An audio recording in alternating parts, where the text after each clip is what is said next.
Prince Harry has been dealt a humiliating blow after he was snubbed from a military academy's guide to its most notable alumni. I think it was that stuff in Spare that might have done this, and nothing else, because I don't think the military would have wanted to kind of pick a side in the sort of tabloid row of, you know, who's the good prince, who's the...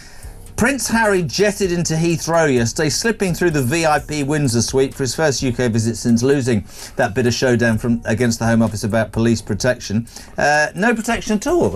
You know things are truly bad when even the palace guards start treating you like a stranger on the street. Can you imagine? Prince Harry, once the golden boy of the royal family, walking past the palace like just another curious tourist. He thought his royal blood would still open doors, still command respect, but reality hit him like a slap. He wasn't a prince in their eyes anymore. He was just another man walking by, unnoticed, unacknowledged, unwanted. Prince Harry jetted into Heathrow yesterday, slipping through the VIP Windsor suite for his first UK visit since losing that bit of showdown against the Home Office about police protection. No protection at all. When Harry landed back in the UK, he probably expected at least some warmth. A few polite smiles, a nod of recognition, maybe even a hushed chat with someone who remembered the old days. He dreamed of slipping back quietly, of having low-key meetings behind closed doors, moments that might start to patch up the broken fences between him and the institution. But what he got instead was frost. Not the subtle, hidden kind, but a coldness so sharp it could slice through the air. It wasn't just a rejection, it was a performance for the world to see. On strike. How did he? What happens? He'll have protection. He'll have people looking after him, not only his own people, but they will do it. They would have notified that this was going to be happening. Yep. And they would have organised all that. And then came the soldiers. Oh, the soldiers. Dressed in immaculate uniforms, polished boots gleaming, faces frozen like stone. They didn't so much as blink in his direction. No salute, no nod, not even a flicker of recognition. It was as if Prince Harry, the man who once stood tall in the Blues and Royals, the man who risked his life in Afghanistan, had vanished into thin air. Their silence was brutal, their indifference surgical, and the cruelty of it all, it was public. Cameras caught every single second. TikTok creators added dramatic music. YouTubers tore him apart, and within hours, his humiliation was trending everywhere. The king is flying down from, his son revealed it in their paper, in the front page today, that he's flying down to... For Harry, the soldiers' refusal wasn't just cold protocol, it was a dagger to the heart. Imagine standing in the very country you once bled for, in the shadow of the uniform you wore with pride, only to be met with nothing. No acknowledgement, no recognition, just frozen faces staring straight ahead. It wasn't merely a snub, it was louder, harsher, and far more personal than any palace statement ever could be. There'll be a window. My understanding is that's for medical reasons he's flying down, but it's bound to build up the whole head of steam that they're going to meet. But I'm not so sure it would go down too well, would it? You know, the reality is Harry has betrayed everyone. This wasn't some awkward little oversight. It was humiliation in its purest form. Harry wasn't just ignored, he was erased. The silence screamed louder than words. He had turned his back on tradition, and now tradition had turned its back on him. Every stiff soldier, every unflinching gaze was a deliberate reminder, respect is never permanent. And the message hit like a sledgehammer. He was out. And Kate, they're both out working. The king has got to protect the institution, not look after Harry's whirlwind flight of fancy that he's Even insiders admitted it. This wasn't some random display of coldness. It was deliberate, calculated, enforced. Every single soldier knew the rules, and every single one followed them with precision. Harry walked past them like a ghost, visible to the cameras but invisible to the very institution he once embodied. To the world, he was still a prince. But to the monarchy, he was already a memory. To talk about, but I think we all know the king is ill, and there's obviously somewhere in Harry's brain, presumably, is I want to... This wasn't bad luck or timing. This was orchestrated down to the last detail. Palace insiders whispered that the soldiers' refusal was strictly by the book. No salute, no nod, no recognition. The protocol was enforced with military precision. Harry had stepped outside the chain of command, and the institution responded in the harshest way possible. In the royal world, silence cuts deeper than any insult, and here, silence became the sharpest blade. What was so interesting yesterday is Harry in the UK, just 7 or 8 miles away from Williams. Think about it. For a man who once stood proudly in uniform, who earned the salute of his peers and the respect of his country, being treated like a faceless visitor was bitter beyond words. Officially, it wasn't personal. Of course, the military doesn't act on feelings. But every rigid stance, every stone-cold stare carried a clear message. You don't belong here anymore. That was said then. Is he going to say that?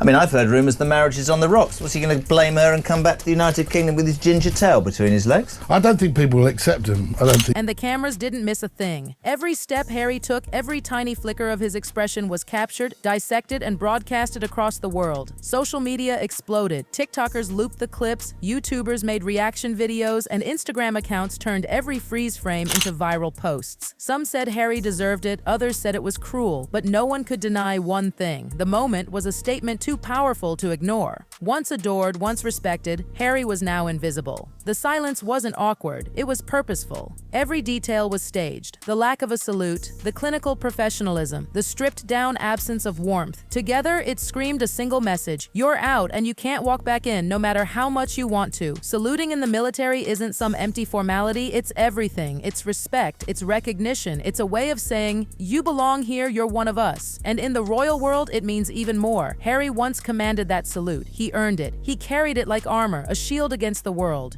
And now, that shield was gone. Walking past a line of soldiers who didn't even twitch wasn't just awkward, it was devastating. It was a snub so symbolic that even the loudest critics couldn't look away.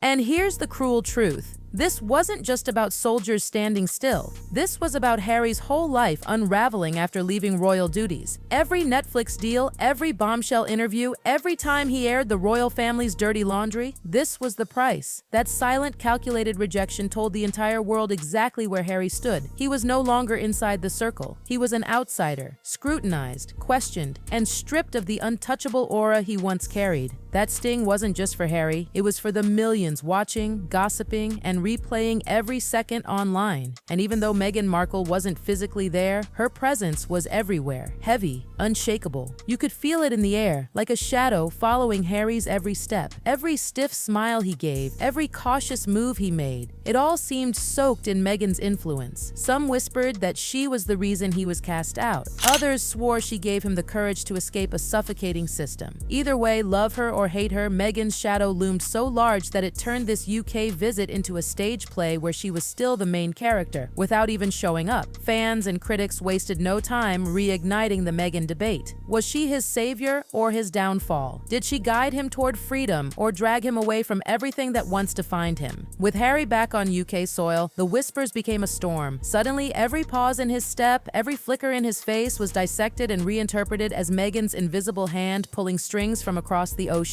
Social media erupted. She didn't even come, yet she was the headline. Harry's walking in her shadow, one Twitter user wrote. Another declared, even his silence speaks Meghan. Every little thing Harry did or didn't do was blamed on her influence. The refusal to salute wasn't just aimed at him, it was an indirect strike at the choices he made with her by his side. Meghan's name wasn't on the guest list, but her presence hung over the palace like a thundercloud. Insiders revealed that palace staff knew exactly how powerful this narrative was. That's why they doubled down on protocol. No room for warmth, no chance for slip-ups. They made sure the distance between Harry and the institution wasn't accidental, it was meticulous. And Meghan's role in his estrangement? It only made that coldness feel heavier, sharper, impossible to ignore. This visit lacked every ounce of royal glamour. No roaring motorcade, no seas of waving flags, no cheering crowds, no glossy press releases. It was stripped bare, clinical. The palace had hit the minimal exposure button, treating Harry like just another visitor walking through their gates. For someone born into pomp and privilege, it must have been a dizzying shock. Once the star of parades and ceremonies, Harry now walked alone in a silence so loud it drowned out every memory of what once was. The palace grounds looked the same, but to Harry they felt alien, cold, distant. The little things that used to make it home, the smiles, the nods, the courtesies, were nowhere to be found. The message couldn't be clearer. Yes, you can walk here.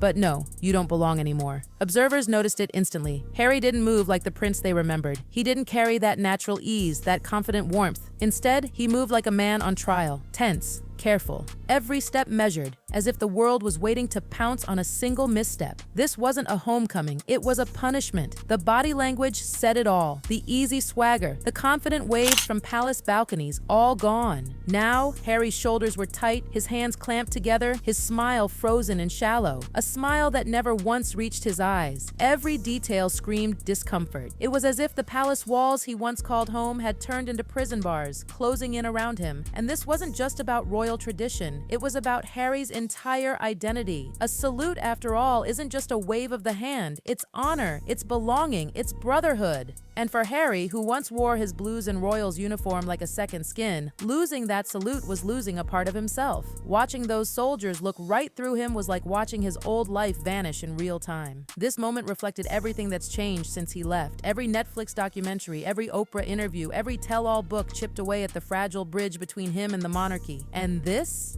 silent, icy snub was the bridge finally collapsing. He wasn't just outside the circle, he was locked out of it. And the sting of that rejection wasn't just Harry's burden, it was fuel for gossip across the globe. And yet, Meghan's shadow lingered over it all. Even in absence, she was present. People whispered she pulled him away. Others countered she gave him courage. But the undeniable fact was that her influence was written all over this UK return. To some, she was the villain. To others, she was his lifeline. Either way, Meghan was part of every headline, every viral clip, every whispered conversation. Palace staff, well aware of the storm her name carried, stuck to protocol with military precision. No one dared to slip, no one risked even the smallest familiarity. They weren't just keeping Harry at arm's length, they were keeping Meghan's influence out of the palace walls. This wasn't the triumphant homecoming of a royal son. It was a stripped-down, soulless walk through familiar halls that now felt alien. No motorcade, no ceremonial bands, no waving crowds or glossy statements. For a man born into pageantry, the silence was deafening. The absence of ritual was louder than trumpets, and observers could see it written all over Harry's body. His shoulders hunched slightly. His smile was stiff, never reaching his eyes. He avoided direct eye contact, his hands clasped tightly as though holding himself together. Gone was the confident young prince. In his place stood a man who looked like he was bracing for impact with every step. He must have quietly hoped. Just one friendly nod from an old comrade, one whisper of "welcome back" from someone who served with him. But those small mercies never came. He walked past soldiers like a ghost, visible to the cameras but invisible to the people who once stood shoulder to shoulder with him. And that's what made it hurt more. Harry wasn't being rejected in secret. He was being rejected in the most public, merciless way possible. No statements, no excuses, just silence that said it all. This wasn't a story about anger or rebellion. This was about consequence. The same hands that once shook in admiration now stayed frozen by their sides. The same voices that once cheered now stayed quiet. Fame, fortune, even bloodline couldn't bend protocol. In the monarchy, tradition doesn't forgive, and on this day, tradition slammed the door in Harry's face. Closing gossip punch. Harry may have California sunshine, Netflix millions, and endless headlines across the Atlantic. But here, in the heart of the UK, he was stripped bare. Tradition had spoken without saying a word. The soldiers didn't salute. They didn't flinch. They didn't acknowledge him. And that silence was louder than any royal decree.